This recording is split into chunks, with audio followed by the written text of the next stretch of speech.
para alguns dos nossos funcionários e servidores da igreja de modo geral, e das nossas 4 uniões aqui da parte do Norte e Nordeste.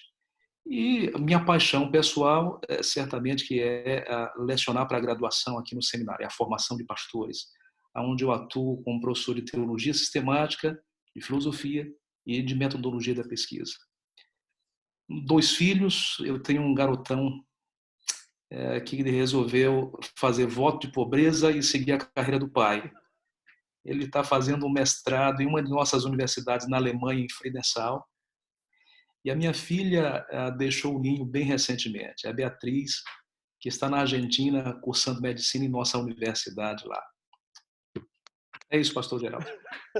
Sabe que eu tenho intercedido pelo meu pequeno, né? Quando chegar nessa idade, será que vai escolher o voto de pobreza do pai também? Ai, ai, muito bom. Pastor, só fala para nós aí qual foi a sua área de pesquisa no seu programa de mestrado e também, posteriormente, doutorado. Claro, o mestrado eu iniciei aqui e concluí na Ásia. E a minha área sempre foi teologia sistemática, teologia histórico-teológica, que a gente chama. É uma área onde nós lidamos com várias outras áreas do conhecimento, mas basicamente para dar sustentação àquilo que nós chamamos de sistematização da teologia bíblica. A teologia está dividida em 3 grandes bolsões, que é a teologia bíblica, que dá a fundamentação de conhecimento bíblico. Aí temos que trabalhar com a interpretação das línguas bíblicas, tanto com uma boa exegese, uma acurada hermenêutica. Depois que ela dá essa sustentação, então partimos para a formatação de sistematização de conhecimentos em várias áreas ao longo de toda a Bíblia. E é papel da chamada teologia sistemática, onde, como o próprio nome está dizendo, vai sistematizar o conhecimento em várias áreas, quem é Deus, quem é o homem, enfim. E aí precisamos lançar mão de outras ciências, tais como sociologia, antropologia, arqueologia, para dar sustentação e ampliação a esse conjunto de informações dentro das escrituras sagradas. Mas nada disso teria graça, teria razão, se tudo isso não pudesse ser levado para o mundo em forma de conhecimento aplicado. Aí entra o papel da teologia aplicada.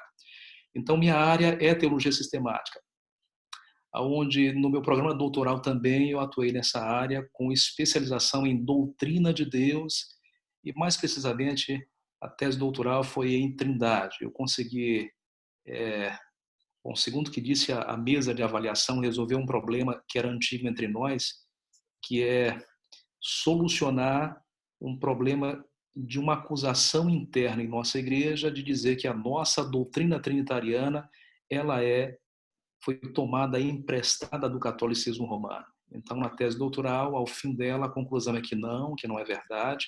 Há uma distinção radical entre o dogma da Santíssima Trindade católico e a Trindade adventista do sétimo dia tal como praticada. A ponto de que, ao final, eu acuso os católicos, a teologia católica de triteísta, modalista e até mesmo politeísta, mas nunca trinitariana.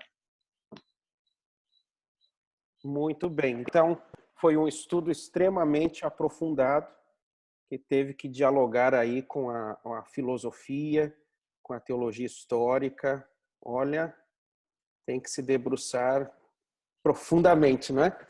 5 anos aí no programa. Parabéns, pastor. Muito bom. Sim. Então, o pastor Agenilton, uma vez que teve como objeto de estudo, é estranho dizer isso, né? Mas na área acadêmica como objeto de estudo a Trindade, ele foi o nosso convidado para hoje, porque o nosso tema é Deus, ok? Vocês poderão fazer perguntas depois, nós vamos dialogar aqui sobre uma sequência do tema e depois vocês poderão fazer algumas perguntas também, ok? Por isso eu não pretendo esgotar todo o nosso tempo, só no nosso diálogo aqui, para que vocês possam participar de forma bem ativa, tá bom? Se começar a dar muito problema de conexão, vocês me avisem por aqui, viu? Alguém abre o microfone e me dá um toque para eu tentar refazer aqui o esquema. Muito bem. Um dos mandamentos mais básicos ou elementares das Escrituras é amar a Deus acima de todas as coisas e com todas as nossas forças e o nosso entendimento, não é? Isso está tanto no Antigo Testamento quanto replicado na fala de Jesus. Agora, a gente não pode amar de fato o que a gente ou quem a gente não conhece. E conhecer a Deus é uma jornada, não é? É uma jornada e que vai exigir de nós tanto uma aplicação intelectual, é verdade, mas não apenas intelectual, também de relacionamento. E esse Deus em quem nós cremos é justamente o Deus que deseja se revelar e se comunicar com o ser humano. Em aula passada, nós tratamos aqui da revelação geral. Deus se revela a todos através da criação, que alguns chamam de natureza, através da consciência humana, através da família, da história. Mas essas formas de revelação não são suficientes para tratar do caráter amoroso de Deus em meio a um cenário de pecado e de suas consequências. Então, ele nos deu, por sua graça, uma revelação especial, que consiste aí no ministério dos profetas, e o resultado disso é a Bíblia, um compêndio profético, e também nos deu a pessoa de Jesus Cristo, Deus feito carne, Deus encarnando. Por isso eu pedi para vocês marcarem aí em outra aula, Hebreus capítulo 1, versículo 1 até o versículo 3. Deus falou no passado de várias maneiras aos pais pelos profetas, e a nós, nos últimos dias, nos falou pelo Filho, que é a expressa imagem da pessoa de Deus. Ok? E nós vamos hoje dar uma olhadinha no tema de Deus, dentro daquilo que nos é possível, da nossa limitação, para entender um pouquinho dos seus atributos, do seu caráter, da sua vontade para a nossa vida, e da dinâmica que existe dentro daquilo que nós chamamos de trindade. Pastora Genilton, essa palavra trindade, ela consta nas Escrituras? Como que funciona isso? Não, a palavra trindade não consta nas Escrituras. A primeira pessoa que esboçou conceituar a Deus dessa maneira, com alguma nomenclatura parecida, muito mais uma tríade do que esse nome trindade, foi a partir do século II para o século III. Nós estamos falando de Justino Marte, um cristão devoto que tentou defender a fé cristã durante um período que a gente chama de período dos apologistas. E eles tentou conceituar Deus com uma outra nomenclatura, que ele chama de tríade. Isso não foi muito bem-vindo, porque parecia que uma segunda pessoa era subordinada à primeira e uma terceira subordinada a ambas. Não pegou muito bem. Mas a palavra trindade, ela aparece ali por volta do terceiro para o quarto século. É uma boa nomenclatura porque ela consegue descrever que o nosso Deus é um ser único, portanto, nós preservamos o monoteísmo absoluto, mas entendemos que Deus não é um ser único no sentido de solitário. Existem provas bíblicas onde apresenta um ser divino com uma multiplicidade interna, a quem chamamos de pessoa, já que ele tem características de pessoalidade em sua própria natureza, não necessariamente em seus atributos, mas em sua natureza. E daí o nome é bem-vindo, nós adotamos, os católicos adotam, o universo protestante também, a cristandade de modo geral adota.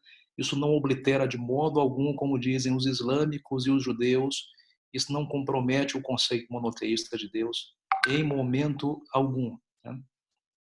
Então não existe de fato, biblicamente, escrituristicamente, essa tensão entre monoteísmo e trindade.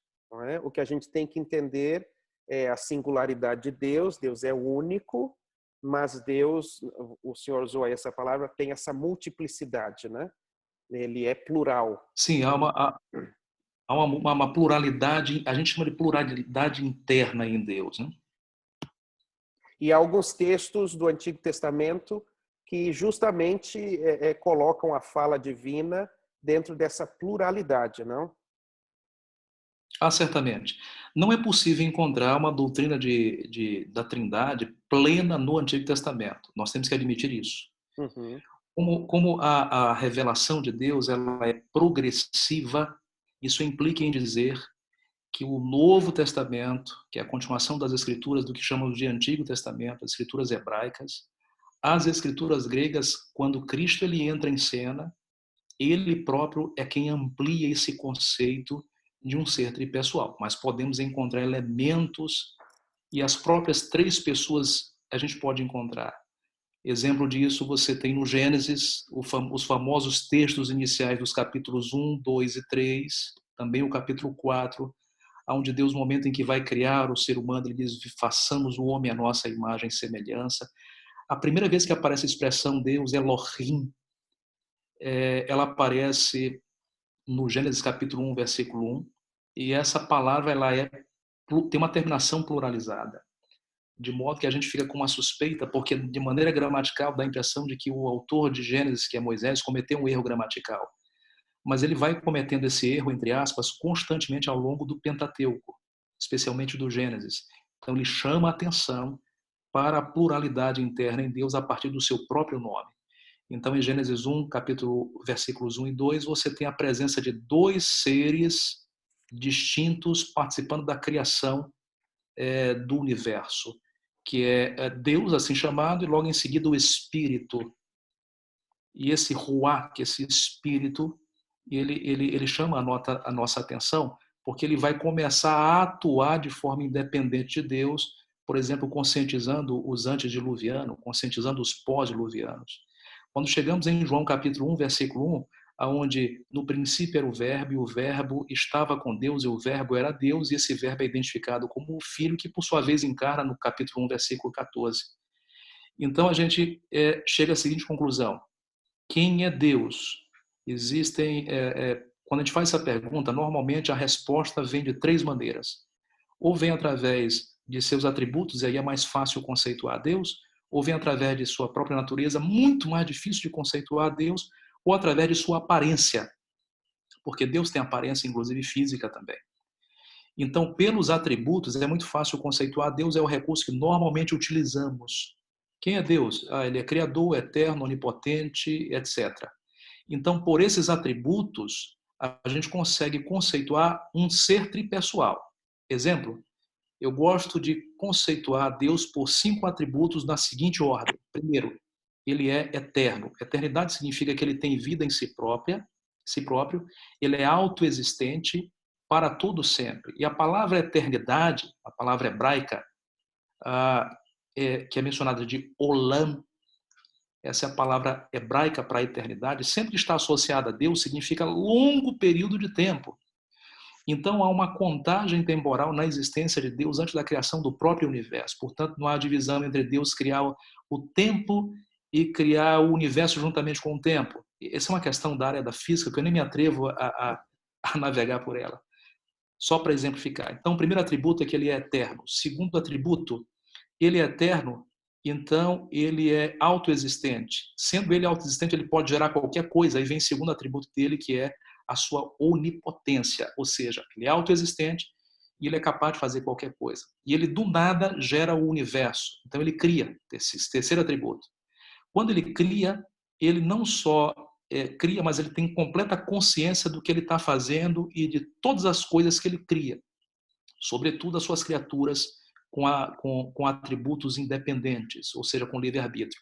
Ele não só cria, mas ele também tem ciência de todos eles. Então, ele é consciente, ele é onisciente, ele é absolutamente presciente, ou seja, ele já sabe de tudo o que vai ocorrer eternamente para frente, como também tem alta consciência acerca do que ocorreu perfeitamente no passado. Um quarto atributo é que ele não só cria, tem consciência, mas ele também é onipresente, porque ele está pessoalmente com as suas criaturas, especialmente os seres humanos. Então, essas são as características que classificam a Deus. Que a gente pode dizer quem é Deus.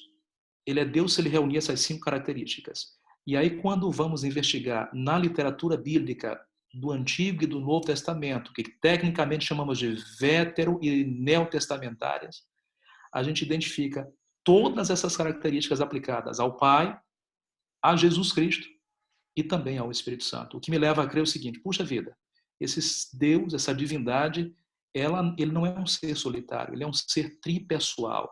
Há uma relação interna que é conceituada de amor entre eles. E, portanto, eles são distintos, porém unidos. A partir daí, ou depois disso, acreditem, é muito difícil de conceituar Deus, porque você não encontra informações na própria revelação. Aí eu prefiro recorrer ao silêncio, que é a minha ignorância. Eu vou confessar minha ignorância e fecho meu pensamento. Se o nosso colega que se apresentou agora como engenheiro civil e alguém me pedir para construir uma ponte, ele dizer assim: olha, eu realmente não sei utilizar essa técnica para construir essa ponte com armações independentes. Ele vai ser considerado, evidentemente, um profissional não lá muito bem qualificado. Um médico dizer que não tem condições de lidar com uma determinada doença, sendo que ele é um especialista naquela área, é vergonhoso para ele. É exatamente essa a sensação que eu tenho. Porque disseram, me atribuíram uma especialização em Deus, mas eu confesso a minha total ignorância em conceituar Deus além do que a revelação pode me demonstrar. Essa é a minha maior frustração profissional, é exatamente essa. Ai, ai, ai. Fica a dica para quem algum dia for fazer uma pós-graduação, um stricto sensu em teologia, para não usar essa linha de pesquisa, viu? Para não entrar nessa linha aí. Pastor. É um bom conselho. É um bom conselho. Pois não. Veja, você tocou aí num ponto interessante sobre a presciência divina.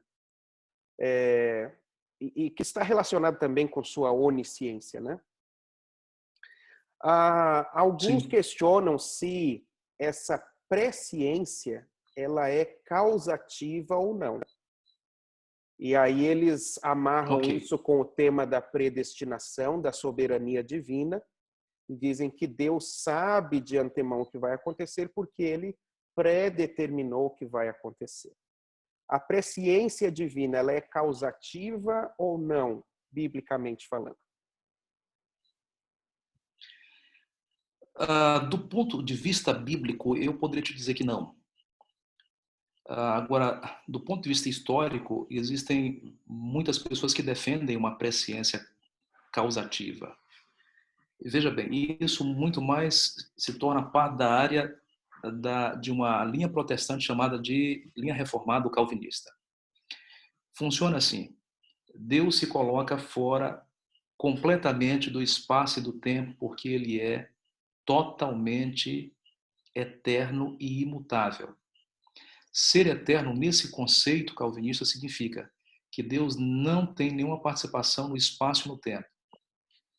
Sendo assim, ele enxerga toda a história humana como se fosse um eterno presente. Então, o fluxo temporal para o ser humano, constituído de passado, presente e futuro, aonde há fluidez de realidades e de ações dentro do bolsão chamado história da humanidade, Deus ele já vê tudo isso como acontecendo de um momento só.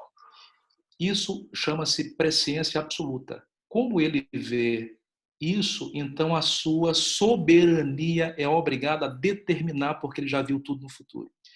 E ao determinar, implica em dizer que ele já traçou todos os planos de todos nós. Não se trata de destino, trata-se de que a soberania dele é quem já traçou tudo que nós vamos fazer, porque ele já enxergou de antemão essas nossas ações. Esse é o pensamento. Existe um outro pensamento contrário a esse. Ele chama-se uma visão do processo, baseado na famosa filosofia do processo de Alfred Whitehead. Alfred Whitehead era um matemático, professor da Harvard,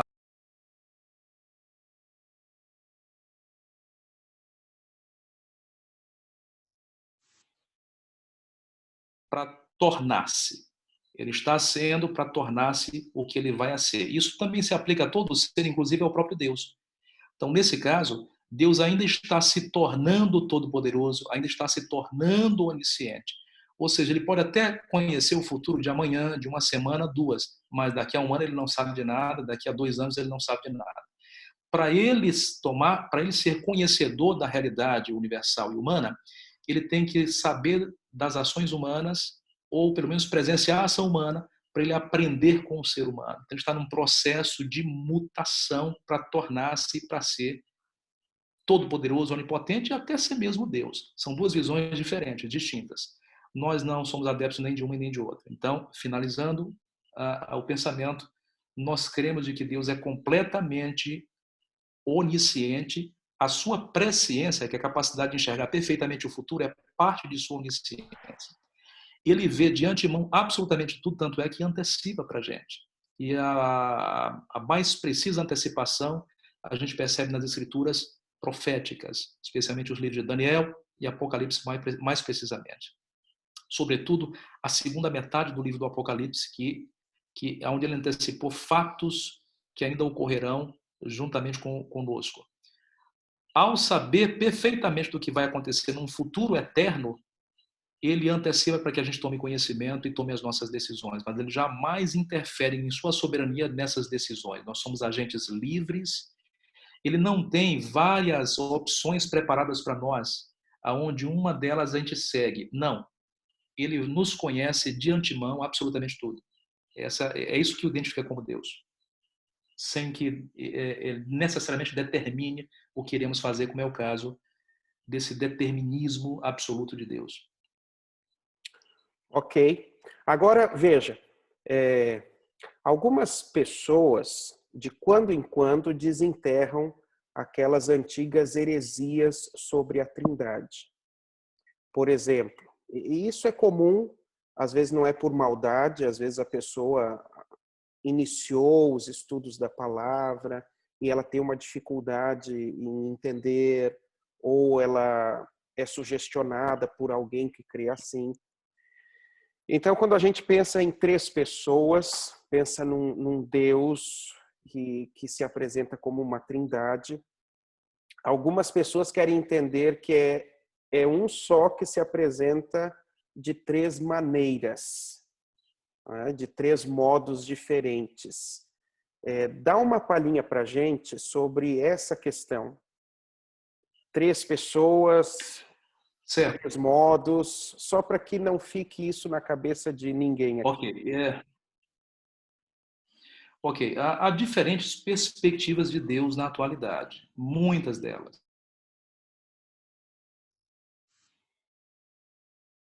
Elas podemos chamar de triteísmo. O triteísmo diz respeito a 3 deuses distintos.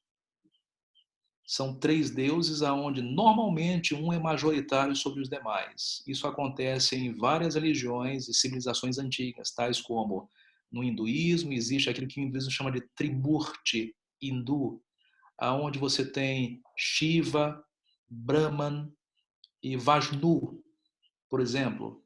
Você tem dentro da religião egípcia também vários outros deuses, mas tem 3 deuses principais, correto? Você tem Horus, Ísis e Osíris. Assim como também dentro da Mesopotâmia você tem uma diversidade de deuses, mas sempre há 3 deuses principais. Geralmente há um deus absoluto. No caso da religião egípcia antiga, você tem Osíris como deus principal. Dentro da religião hindu, você tem Brahman, que é o ser principal e absoluto, que até mesmo cria os outros deuses em quase pé de igualdade com ele. Isso geralmente é que caracteriza aquilo que é chamado de triteísmo. Há uma outra forma, uma outra perspectiva de Deus que é chamada de modalismo, que nega a pessoalidade em Deus, a multiplicidade de pessoas em Deus. Ou seja, aonde Deus, ele nada mais é do que modos distintos de uma mesma pessoa. Então seria o caso de o Pai, ele ser apenas uma forma de Deus se apresentar para a humanidade. Em outro momento, Cristo entra em cena, mas é o mesmo Deus, não tripessoal, mas único, que se apresenta agora como um modo, a maneira de ser, a figura de Cristo Jesus. E numa terceira etapa, ele se apresenta como se fosse o Espírito Santo, mas é a mesma pessoa, como se fosse um ator fazendo 3 papéis diferentes no mesmo palco. Não tem 3 pessoas distintas. Basicamente isso. Nós até temos alguns conceitos básicos de tentativa de conceituar Deus na Trindade como sendo, por exemplo, a água, que tem nas suas 3 formas distintas, sólida, líquida e gasosa, mas continua sendo água. Isso aí, na verdade, é uma descrição modalística e não trinitariana. É uma forma realmente não interessante de conceituar Deus. Uma terceira categoria é exatamente o unitarismo, que é diferente do triteísmo e diferente do modalismo. O unitarismo vai proteger completamente a unicidade de Deus. Então não existe 3 pessoas em Deus, não existem 3 deuses, nem múltiplos deuses. Existe apenas um único Deus. Ponto final. Tá certo? Essa é a perspectiva islâmica, a perspectiva judaica e a perspectiva de linha cristã, conhecida como Testemunho de Jeová. Eles são unitarianos. O unitarianismo é herdeiro do arianismo do 3º para o 4º século, que por sua vez também é herdeiro dos anabatistas racionalistas, depois ali da Reforma Protestante, aquele que é conhecido como a 4ª Reforma. Então, os herdeiros imediatos dos unitaristas são hoje as testemunhas de Jeová em nosso meio. Por fim, existe o trinitarianismo, que é a posição que nós, adventistas do 7º dia, adotamos. Nós cremos em um Deus único, porém, em um Deus tripessoal. É um conceito dificílimo, muito difícil de ser transmitido, de ser descrito para quem nos ouve. Você tem um exemplo, eu estava na fronteira de Singapura para a Malásia, tomando um trem.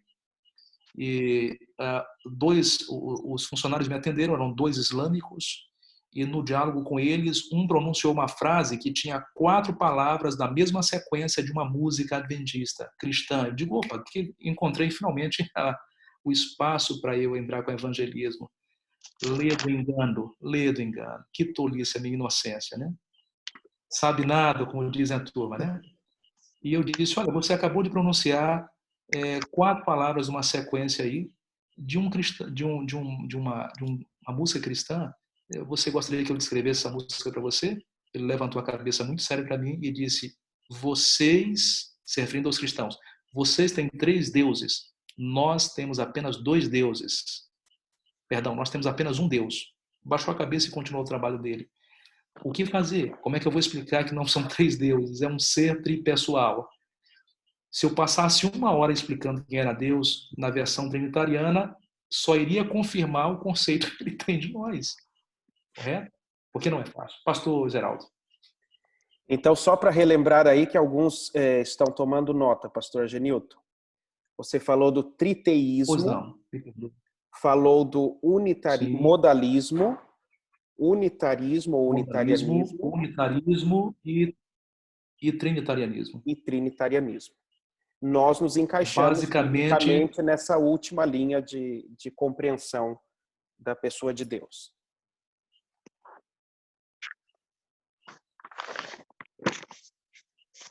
Nós nos encaixamos, então, no trinitarianismo. No trinitarianismo, correto? Isso. Trinitarianismo. Ok. Existem outras formas, outras realidades de Deus.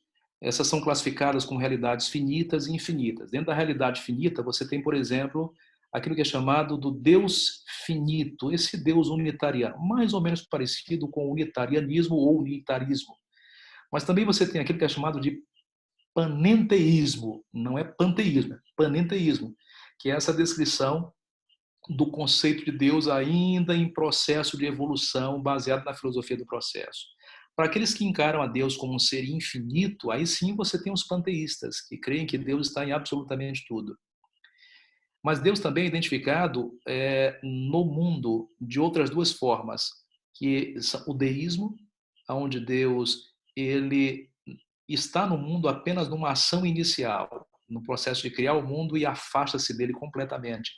Então esse é classificado como um ser infinito e totalmente transcendental, que é impessoal, ele não faz parte, então não existe revelação, Não existe comunicação de Deus com a humanidade porque não existe revelação. O que é a Bíblia? Apenas produção literária humana, não mais que isso. Nós nos encaixamos naquilo que é chamado de um Deus infinito que participa do mundo no aspecto teísta. Então, nós somos, nesse caso, teístas, onde Deus é um Deus pessoal, infinito, que está muito além do universo, mas que age dentro desse próprio universo sem necessariamente ser influenciado por ele. Tá? Ok. Eu vou passar para a última parte do nosso diálogo e depois abrir para algumas perguntas. Como nós estamos falando de trindade, é muito importante nós entendermos essa relação entre as três pessoas para não cairmos nessa ideia equivocada de que um é superior ao outro em natureza, ok? Claro. Então, acho que é importante o pastor Agenilton nos citar aqui essa relação de hierarquia funcional para a gente compreender melhor como é que funciona. Porque algumas pessoas entendem que o pai é pai eternamente, que o filho é filho eternamente. Outros já colocam dentro do limite do plano da salvação, né? Tem um início, tem um fim, então ao colocar em prática a execução desse plano, aí eles assumem esses papéis de hierarquia funcional. Esse vai funcionar como pai, esse como filho, esse como Espírito Santo, né? Então, dá uma palhinha para nós, pastor Agenilton, a respeito desse tema. Tá, nós podemos dizer, tomar como referência a pessoa de Jesus Cristo. Ele é igualzinho ao Pai em essência, em natureza e caráter. Mas o Pai é maior do que Jesus Cristo em função, em ofício e em posição. Agora, onde colocar isso? Bom, vamos voltar a João, o Evangelho de João, capítulo 1, versículo 1. Diz que no princípio era o Verbo. E o Verbo, ele era Deus e estava com Deus. Bom, aí nós temos uma construção gramatical bem interessante. Na própria língua portuguesa, o texto é muito fácil. O texto é muito fácil de ser compreendido, sem ter que necessariamente ir ao seu recurso literário na sua própria língua original. Então, João é muito, muito claro ao falar da independência e igualdade de dois seres divinos que aparecem no texto. Então, o texto diz assim: no princípio era o Verbo, e o Verbo estava com Deus, e o Verbo era Deus. Ele estava no princípio com Deus, versículo 2. Por duas vezes diz que é dito que o Verbo, que é uma referência ao Logos, e esse Verbo é identificado como Jesus Cristo no versículo 24, porque diz que o Verbo se fez carne e habitou entre nós, cheio de graça e de verdade, e vimos a sua glória como a glória do unigênito do Pai. Ponto. Aqui já encontramos dois personagens, o Verbo, que é o Filho, e o Pai. Na teologia, ou seja, entre aqueles teólogos dos primeiros 5 séculos depois de Cristo, após a morte do último apóstolo, que foi João, que deve ter morrido entre 95 até 110, depois dele, outros vão assumir como o seu amigo pessoal Policarpo, que deixa alguma literatura que foi sacrificado, que morreu sob perseguição romana. Outros vieram. Aí você tem vários outros teólogos importantes nesse período. Justino Mártir, Orígenes. Você tem aqueles que são conhecidos como os 3 pais capadócios, que agiram nessa região da Capadócia, ali na parte norte, na parte central da Ásia. Você tem, portanto, Agostinho, que vai fechar um grupo de teólogos, aí tem Atanásio e outros mais. E esses caras, todos eles tinham a seguinte visão de Jesus Cristo. Ele não foi criado por Deus, mas ele foi gerado por Deus o Pai. Como ele foi gerado na eternidade, e o conceito dele de eternidade é um Deus que não faz parte do tempo, então ele foi gerado pelo Pai na eternidade atemporal como filho. Logo, a primeira pessoa da divindade é eternamente Pai e a segunda pessoa da divindade é eternamente Filho, para depois Cristo encarnar no plano da redenção. Então, deixe-me dizer uma coisa bem clara. Nós, adventistas, não cremos nisso. Nós cremos exatamente na descrição que eu acabei de ler a vocês. No princípio, ou seja, nesse princípio de relação intratrinitariana entre as três pessoas da divindade, ele vai destacar que Jesus Cristo, o Verbo, o Logos, ele estava com Deus. Isaías capítulo 44, a partir dos versos 10 em diante, diz que não há fora de mim nenhum outro Deus se formou. Logo, o Logos estava com Deus e, ao mesmo tempo, ele faz uma declaração reveladora. Ele era Deus. Pai, ele era Deus ou estava com Deus? As duas coisas, porque são duas pessoas distintas que partilham de uma mesma divindade, que são chamados de Deus. Ele estava com Deus e o Verbo era Deus. A gente só vai saber que esse Logos é Jesus Cristo porque o verso 14 identifica. E a gente só vai saber que esse Deus, que estava com Deus, é o Pai porque o verso 14 identifica. Então funciona assim. João, lá no capítulo 14, 16 e 17, diz que o Filho foi enviado para a terra. Ele já era pré-existente, vocês se recordam que em João capítulo 8, ele diz para os fariseus, antes que Abraão existisse, eu sou. Qual foi o resultado? Eles tentaram apedrejá-lo porque ele estava se fazendo de Deus. Principalmente quando ele diz em São João capítulo 10, versículo 30, eu e o Pai somos um. Em Deuteronômio capítulo 6, versículo 4, tem um famoso Shema, que é uma declaração de fé. O nosso Deus é o único Deus. Cristo, quando ele entra na história, ele também recorre a esse texto, por incrível que pareça, diz que Deus é o único Deus. Mas peraí, como é que Deus é único se ele se autoproclama como Deus? Sendo que ele é distinto desse Deus, o Pai. Então ele introduz um novo elemento. Qual é o novo elemento? Uma distinção de pessoas em uma mesma divindade única. É Cristo quem faz isso, não somos nós. Não são os católicos, não são os protestantes, nem os adventistas. Cristo introduz isso. Então, quando Cristo encarna, por atuação da terceira pessoa da divindade, o Espírito Santo, que cuida de Maria, ao fazer isso, ele adquire carne humana. Verso 14 de São João capítulo 1. Ele encarna, habita entre nós. Quando isso ocorre, aí ele se torna filho. Hebreus capítulo 1, versículos de 3 até o versículo 7.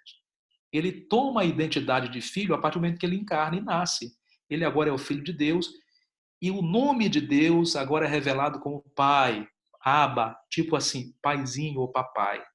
Ele deixa esse legado para nós.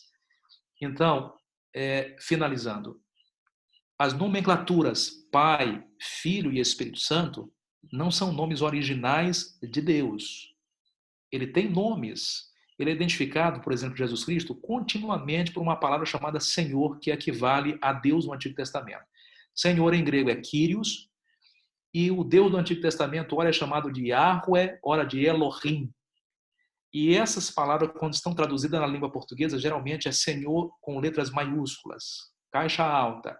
Quando você vai ver o equivalente no Novo Testamento, é Senhor.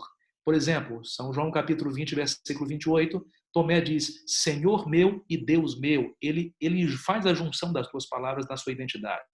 1 João capítulo 5, a partir do versículo 10, tem uma identidade clara de que Jesus Cristo é Deus. O apóstolo Paulo fala exatamente assim, o reconhece como Deus. Então, essa titulação de filho aqui na Terra é uma titulação funcional, como você muito bem colocou, pastor Geraldo, onde a função de Cristo, naquilo que a gente chama de economia da Trindade, a palavra economia significa plano de redenção, plano.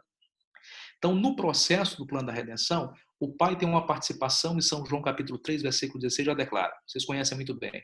Qual é a função do Filho? A função do Filho é declarada, é morrer em nosso favor para reivindicar o caráter de Deus em primeiro lugar e, secundariamente, salvar a todos nós, nos resgatar dos pecados.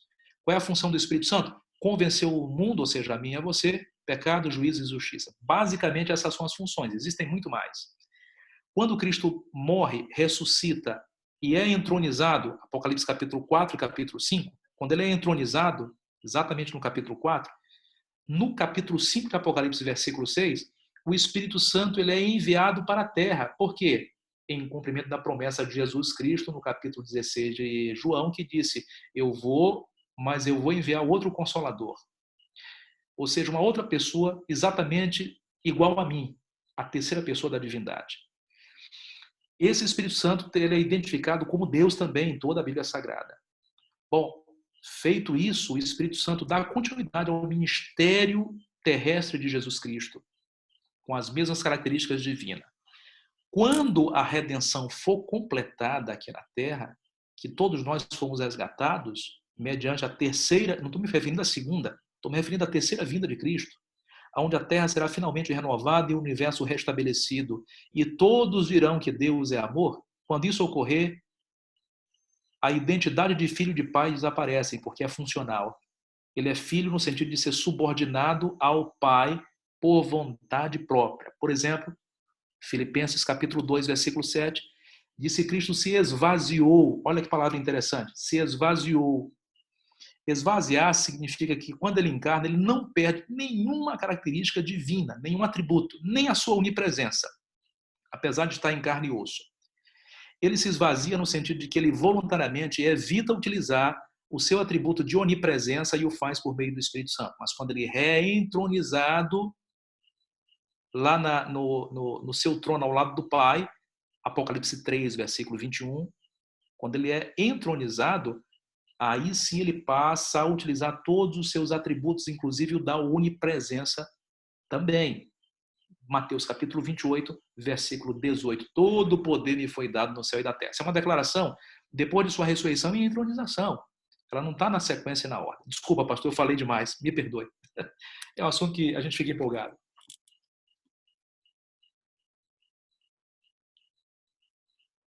De maneira alguma, pastor, não falou demais, não. Esse é um tema fantástico e talvez um dos menos compreendidos hoje, mesmo por aqueles que se lançam aí ao estudo da palavra. Nós, infelizmente, herdamos compreensões equivocadas a respeito da Trindade e continuamos convivendo com elas como se fossem ensinos bíblicos, né? Então, essa sua fala ela é extremamente importante. Então, só para você captar bem isso aí, você que está nos acompanhando aí, ligado ainda, estou vendo os rostinhos aqui, acho que a gente podia citar como exemplo, pastor, o relacionamento numa agência bancária. Claro, nunca vai ser perfeito essa ilustração, né? Porque ali alguns não estão em tal posição de forma voluntária, foram colocados ou coisa assim. Mas você tem ali o gerente e o caixa.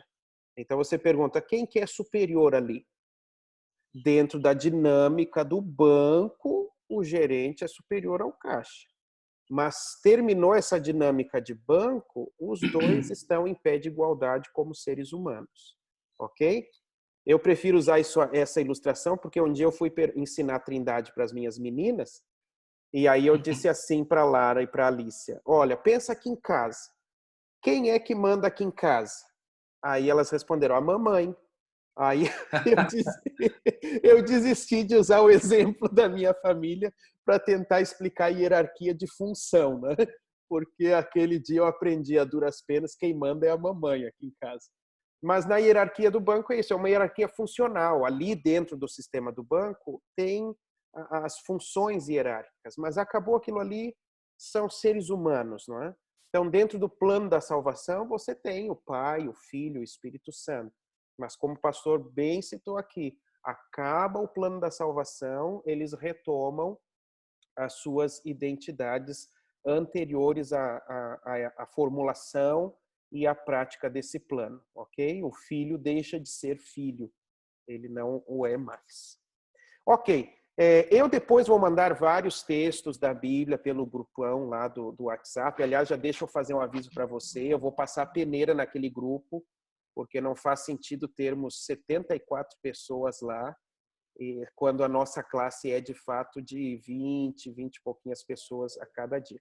Então, eu vou passar uma peneira lá, vou remover um bocado de gente que não está interessado de fato em estar aqui, tá bom? Você que tem vindo, tem estado, a gente vai manter.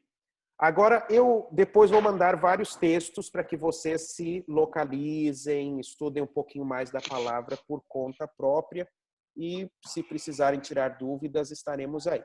Eu vou abrir agora, nos 5 minutinhos aí, um pouquinho mais que nos restam, para algumas perguntas, tá bom? Que tenham a ver com o tema que nós estudamos hoje e que talvez você tenha alguma dúvida, alguma herança teológica, doutrinária, de tradição, tá bom? Então, a primeira mão levantada aqui é a mão do meu amigo Rodrigo, que é lá de Juiz de Fora. Pode falar, Rodrigo.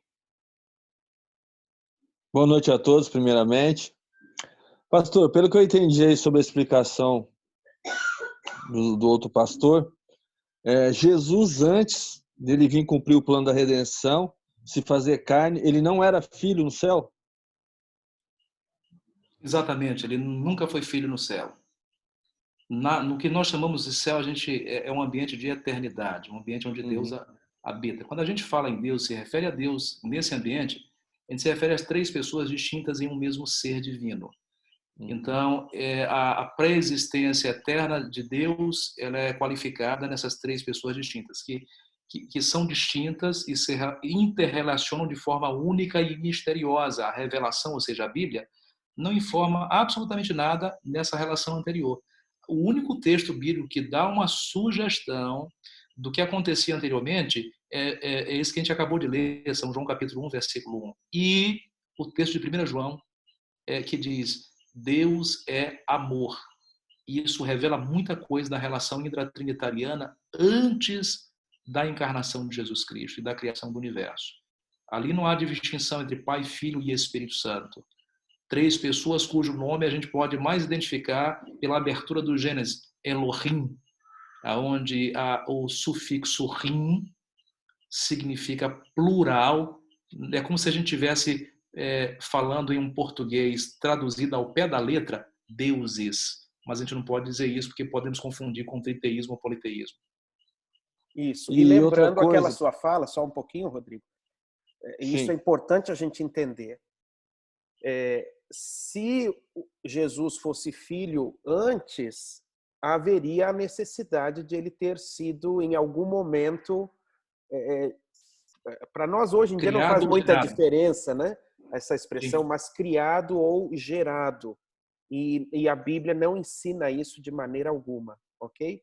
Ele passa a ser filho quando o plano da redenção é colocado em prática aqui com a encarnação, né? Com a encarnação ele passa a ser filho. A sua segunda fala, Rodrigo. Eu também entendi que o pastor disse que na terceira volta de Jesus, que é após os milênios, né? Que vai haver a restauração de tudo aqui. Eu entendi assim, eu vou me expressar dessa forma, não sei se é correto. Vai voltar a identidade original dos três. Sim. Mas quando fala que Jesus vai vir nas nuvens, o Filho do Homem vai vir as nuvens, tal, nós não vamos ver Jesus, então, da forma que ele esteve aqui na Terra? Nós veremos Jesus da mesma forma que ele esteve aqui na Terra, só que de forma glorificada, correto? Em dois momentos ele se autoglorificou. Lembra lá o monte da glorificação, onde aparece ao lado dele Elias e quem mais? Moisés. E ali ele toma um arrobo de glorificação. Mas ele virá em toda a sua glória, mas em corpo físico. Esse é um laço que é um nó cego que ele nunca vai conseguir se desvencilhar da carne humana. Carne literal mesmo, ele é ser humano como ele e você somos. Mas a distinção entre nós e Jesus Cristo é que ele tem uma natureza divina e nós não temos. Quando ele voltar, veremos exatamente a mesma figura, com a sua mesma estatuitária, seu mesmo aspecto físico, glorificado, evidentemente, mediante a sua segunda vinda. E, obviamente, que depois que o plano de redenção se cumprir, na terceira vinda, nós teremos a grata oportunidade de ver a Deus em sua totalidade nas três pessoas divinas. Agora, a última, rapidinho, para o pessoal participar também. Eu já ouvi irmãos nossos dizer que hoje em dia Jesus ele precisa do Espírito Santo para exercer sua onipresença. Eu tenho muita dificuldade de aceitar essa argumentação, porque ele deixaria de ser totalmente Deus se ele perdesse um único atributo divino. E a onipresença, ela é uma realidade em Cristo, correto? Uhum. Eu citei Filipenses 2, versículo 7, onde Cristo se esvaziou a si mesmo. Esse esvaziar-se no processo da encarnação, eu volto a repetir insistentemente, não significa perda de divindade, ou seja, de algum atributo. Ele se autolimitou numa região geográfica específica na Palestina, ele se deslocava a pé ou com algum veículo de sua época ou em animais de um lado para outro. Quando esteve nessas 3 décadas no planeta Terra encarnado, ele se limitou. Mas ele não precisa estar na região da China, onde tinha uma população gigantesca na época dele, para então saber o que estava acontecendo lá, porque a sua própria onisciência lhe dá condições de conhecer tudo em todo o redor do mundo. Então, eu não sei te explicar como, e qualquer pessoa que te atreva a explicar isso, não acredite, porque não é verdade. Dizer que Deus se limitou, que Cristo se limitou e perdeu a sua onipresença, e ele é presente, está presente por meio do Espírito Santo, isso é a mesma coisa que dizer que ele perdeu a sua onipresença. E ele é plenamente Deus, não pode perder nenhum de seus atributos. Eu vou dar um exemplo e encerro. Parece-me que o que dá a entender nos evangelhos é que os apóstolos estão apavorados, trancafiados num quartinho em algum ponto ali de Jerusalém. Quando Cristo ressuscita, ele aparece. Por onde foi que ele entrou se todas as portas estavam trancadas? Mesmo com o corpo físico, parece que ele tem a capacidade de que nada físico impede ele de circular, correto? Exato. De circular, de transitar. Agora, lembrando de que Cristo não é normal, tá certo? Tem alguns seres humanos que não são normais. Cristo é um deles. É um ser humano que não é normal. Ele não é 100%, ele não é 100% humano no sentido de dizer que ele tem uma divindade, coisa que nós não temos, e que a sua carne obedece coisas que a divindade é quem vai determinar. Correto? Obrigado. De nada, Rodrigo. Por É nada. sempre bom ter a sua participação, viu? Eu fico feliz com a sua presença e suas perguntas aqui. A Josiele tem uma Obrigado. pergunta para fazer. Sim. Pastor, minha dúvida é a seguinte: se a teologia adventista conversa parcialmente com todas essas outras formas, triteísmo, unitarianismo, panteísmo, deísmo, ou se dá preferência ao trinitarianismo e rejeita absolutamente todas as demais? A opção número 3, ele opta pelo trinitarianismo bíblico e rejeita radicalmente todas as outras formas de conceituar Deus, inclusive o trinitarianismo protestante e católico. Obrigada. Às vezes a gente tem um escorregãozinho em uma publicação ou outra, né?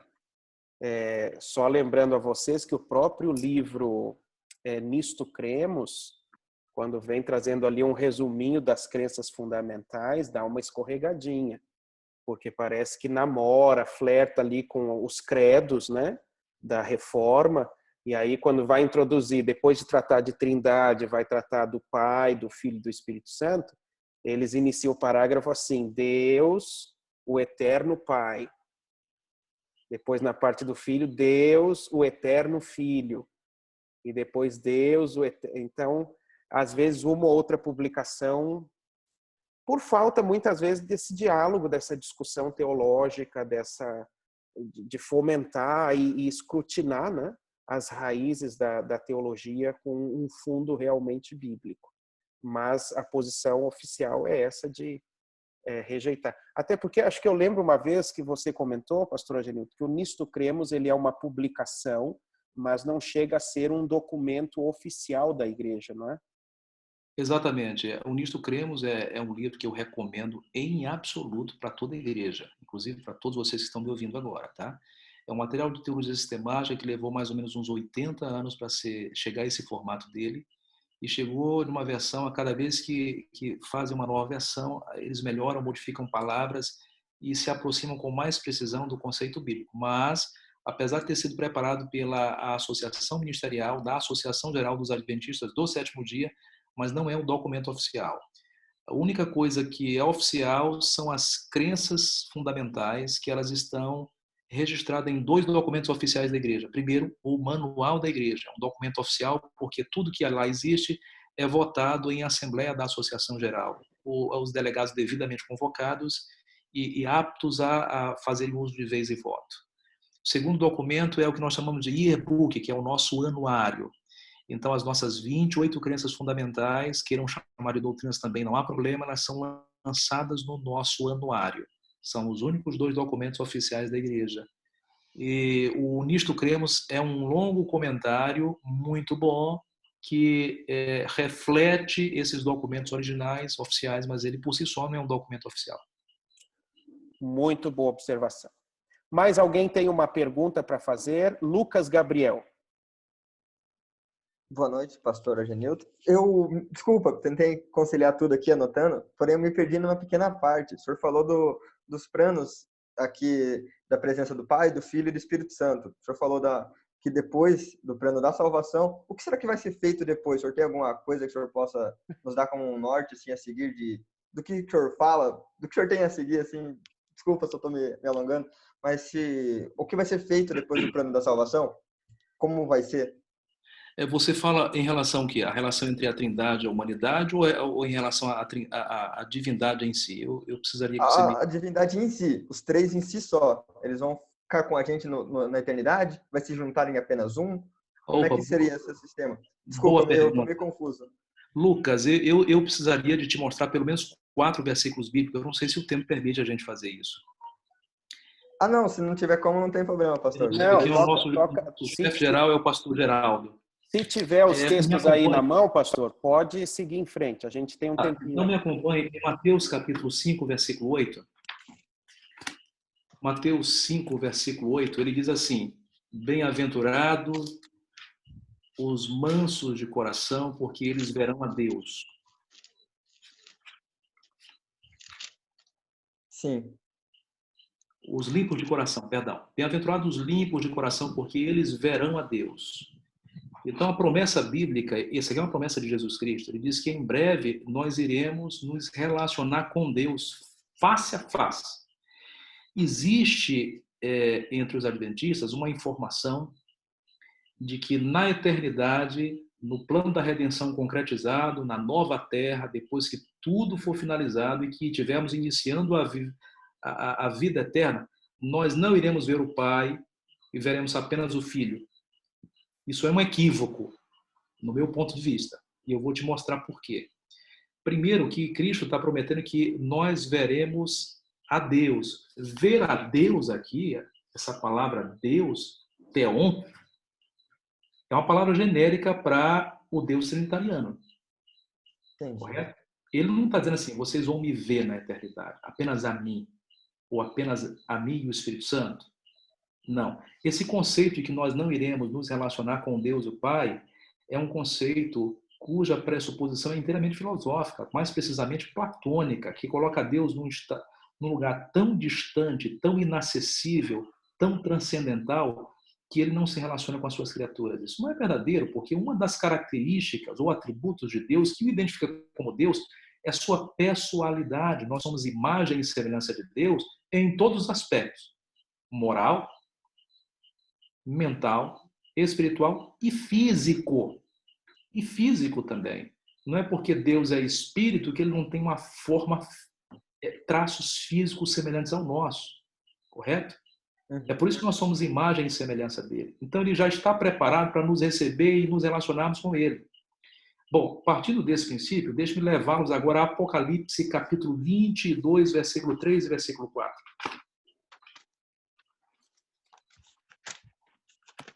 Esse texto, eu gosto muito dele porque ele é um texto muito direto. 22, versículos 3 e 4, o texto diz assim: nunca mais haverá qualquer maldição. Ele está falando do plano final, redenção, resgate total, respondendo aqui a tua pergunta. O que vai acontecer? Vai acontecer isso aqui. Nela estará o trono de Deus e do Cordeiro. Opa! Trono de Deus e do Cordeiro. Os seus servos o servirão e o contemplarão face a face. Contemplarão quem? Deus, que está no seu trono. Ou seja, observou que nós o veremos face a face, no versículo 4. Agora, deixe-me convidar vocês a irmos lá em Apocalipse ainda, no capítulo 3, versículo 21. No versículo 21, o próprio Cristo diz assim: ao vencedor dar-lhe-ei sentar-se comigo no meu trono. Assim como também eu venci e me assentei com meu Pai no trono. Ou seja, nós o veremos face a face quem? Quem estiver no trono. E quem é que está no trono? Pai e Filho. Agora veja o capítulo 4, versículo 2. E imediatamente eu me achei em espírito e eis armado no céu um trono. E no trono alguém sentado. Quem é que está sentado? O Espírito. Quem é que está sentado? O Espírito. Não. Quem é que está sentado? Imediatamente eu me achei em espírito. Ninguém Não está sei. sentado. A gente não sabe quem é. Alguém. É alguém. Alguém. Nós temos que respeitar o que a Bíblia diz. Alguém, ninguém sabe. A gente só sabe que alguém está sentado no trono porque é o Pai, porque eu já antecipei o versículo para você. Então, veja verso 4. Olha que coisa interessante. Ao redor do trono havia também 24 anciãos. Veja bem a estrutura literária. Ao redor do trono, 24 anciãos. Seres humanos. Provavelmente aqueles que ressuscitaram por ocasião da morte de Cristo e da sua ascensão.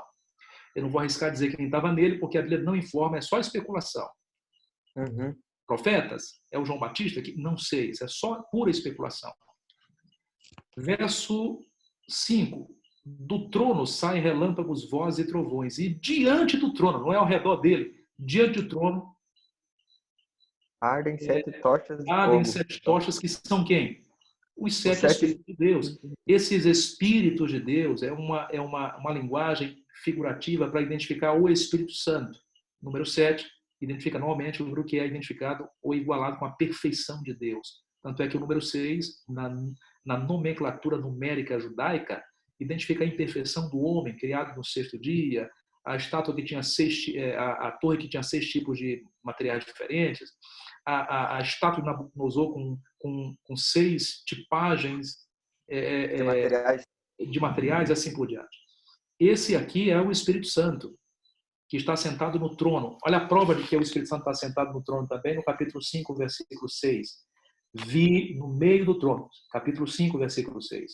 Vi no meio do trono e dos 4 seres viventes e entre os anciãos de pé um cordeiro como tendo sido morto. Ele tinha 7 chifres, bem como os 7 olhos, que são os 7 Espíritos de Deus enviados para a terra. Essa é uma figura do Espírito Santo que no momento em que Cristo ele entroniza após a sua ressurreição e ascensão, ele sentou no trono ao lado do seu Pai. Quem estava no trono antes esperando ele? Pai e Espírito Santo. No momento em que ele senta, ele diz assim: meu amigo, agora é a tua vez de fazer tua parte. Vai lá e conscientiza meu povo que eu morri por ele. E aí o Espírito Santo inaugura a sua presença no planeta Terra através de Atos capítulo 2. A gente sabe que na multiplicação de línguas, dotou a igreja com dons espirituais, etc. Então, quem nós iremos ver vai ser Deus, a Trindade, as 3 pessoas divinas, e vamos nos relacionar. Aí Apocalipse capítulo 21, aí o texto é maravilhoso, vale a pena ler o texto de Apocalipse capítulo 21, que é a resposta definitiva à pergunta tua.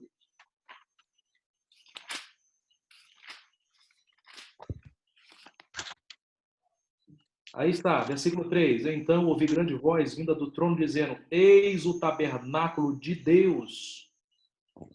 E quem é Deus? O Pai. Quem é Deus? Quem é Deus? O Pai. Filho e Espírito Santo. A gente tem sempre a insistência de identificar a palavra Deus na Bíblia com o Pai somente. Não é.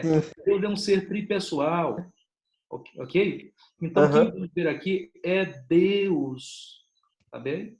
E o tabernáculo de Deus e com os homens. Deus habitará com eles. Aí está a resposta. Deus habitará com eles. Habitar significa que nós nos relacionaremos na mesma medida com Deus, da mesma forma que Deus se relaciona com as outras 2 pessoas da divindade. Entendi. Obrigado, pastor. Uau. E isso é tremendo, né? Deus se relacionar conosco da mesma maneira como os 3 se relacionam ali. Isso é tremendo.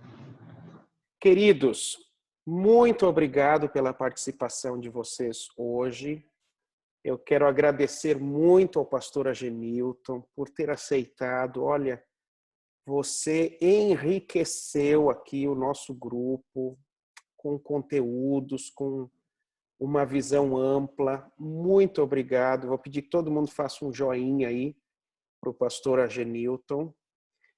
Antes de nós encerrarmos, tem uma mão levantada aqui, eu não sei se foi engano, que é do Kel. Kel, foi engano? O que... Rogério. Não, era do Kel aqui, a mão. Mas ele baixou. Rogério tinha levantado também, Rogério? Oi, pastor. Oi, pode falar.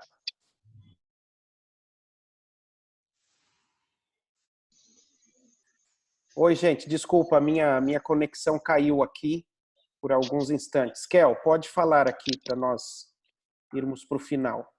Boa noite, pessoal. O pastor citou aí a ação de forma simplista aí das três pessoas da Trindade, Deus como o Pai triuno, né? E Jesus como o Salvador, o Espírito Santo como arrebanhador. Você acha que o ataque principal hoje das ações satânicas seria ao plano de salvação, às três pessoas da Trindade ou à humanidade?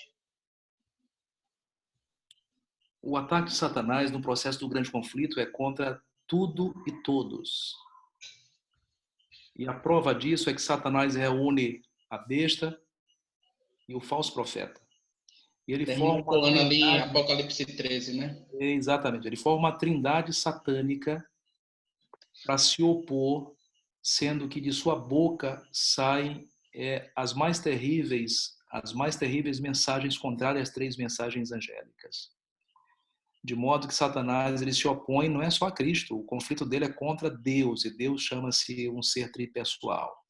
E contra todos os seus seguidores, tanto da Trindade verdadeira quanto da própria falsa Trindade, porque quando ele agrega amigos para ele e inimigos de Deus, eu me refiro aos seres humanos, ele simplesmente os está arrebanhando para destruir, então somente isso. É por isso que Apocalipse capítulo 12, versículo 11 diz assim: ai de vós, moradores da terra, porque o diabo desceu até vós, com grande ira. E ele está fazendo tudo muito rapidamente, num processo destrutivo muito maior, porque a Bíblia revela que pouco tempo lhe resta. É um suicida, é um homem-bomba, é um contaminado pelo vírus do HIV, que está tão revoltado com a vida que sabe que vai morrer e vai levar o maior número de pessoas com ele. Essa exatamente é a descrição de Satanás. Essa é uma boa figura, a do homem-bomba, que quanto mais puder levar com ele, assim o fará, né?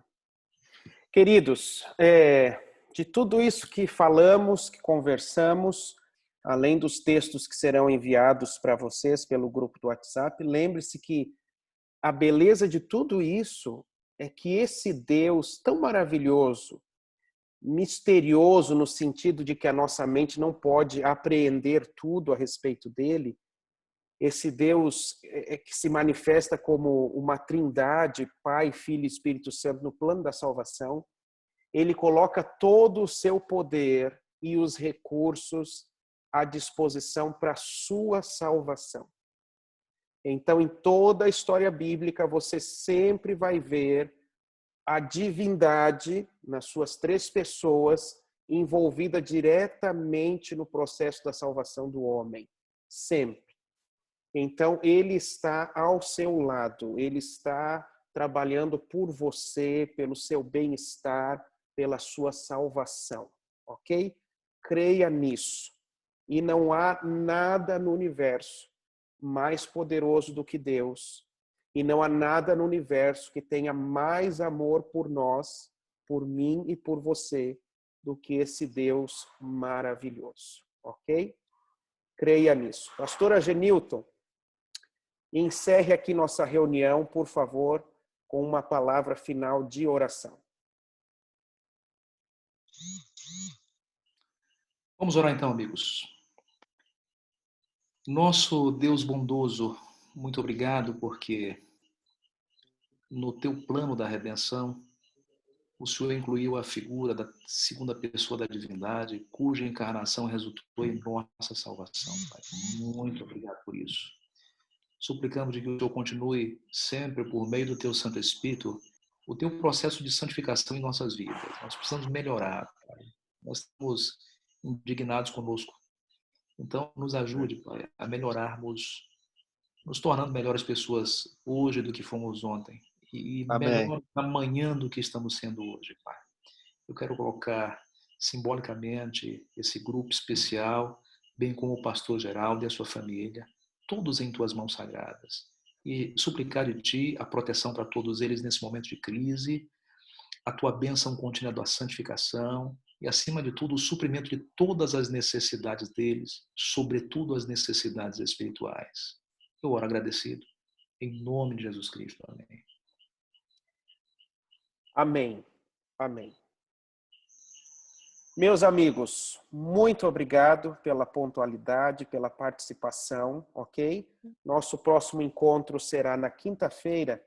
E se por acaso vocês estiverem achando que está muito corrido fazer os 2 encontros, vocês vão me avisando ali no privado para irmos ajustando as coisas. Se for necessário, a gente mantém um encontro só semanal na terça-feira, tá bom? Isso dependendo aí do que vocês me disserem. Eu tenho gravado aqui as aulas, até vou parar agora que não precisa mais.